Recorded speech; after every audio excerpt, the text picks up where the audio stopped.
আমাকে বাঁচান। কি ব্যাপার? কি হচ্ছে মামনি? তোমাকে বাঁচাবো মানে? স্যার উনি আমাকে কিডন্যাপ করে নিয়ে যাচ্ছে। এই, কি বলো তুমি এসব? এই ব্যাপার, তুই বাচ্চা মেয়েটাকে কিডন্যাপ করে নিয়ে যাচ্ছিস? স্যার বিশ্বাস করেন, আমি ওকে কিডন্যাপ করতে যাবো কেন? ও আমার মেয়ে। মামনি, এই লোক নাকি তোমার বাবা? না না স্যার, আমি ওনার মেয়ে না, উনিও আমার বাবা না।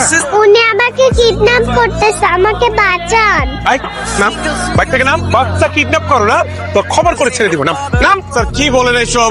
আমি কেন কিডন্যাপ করতে যাব? আমাকে দেখে কি কিডন্যাপারের মতো মনে হয়? স্যার ও আমার মেয়ে। আচ্ছা তুমি স্যারদের বলো আমি তোমার বাবা। না, আপনি আমার বাবা না, আপনি কিডন্যাপার। ওকে ধরো, থানায় পাঠাতে হবে। স্যার বিশ্বাস করেন স্যার, আমাকে থানায় পাঠাবেন না প্লিজ। আমি কোনো কিডন্যাপার না, ও আমার মেয়ে আশা। আচ্ছা মা, আমি যদি কোনো ভুল করে থাকি আমাকে ক্ষমা করে দিস, কিন্তু পুলিশদের বল আমি কিডন্যাপার না, আমি তোর বাবা। আর কখনো আমাকে অপমান করবা? প্রশ্নই আসে না। আমাকে বাসায় গেলে মোবাইল দেখতে দিবা? সারাদিন মোবাইল নিয়ে বসে থাকিস, আমার কিচ্ছু যায় আসে না। কি বৌমা যা চাস সব দিব, এখন বল আমি তোর বাবা। পুলিশ আঙ্কেল উনি আমার বাবা, আমি মজা করেছি।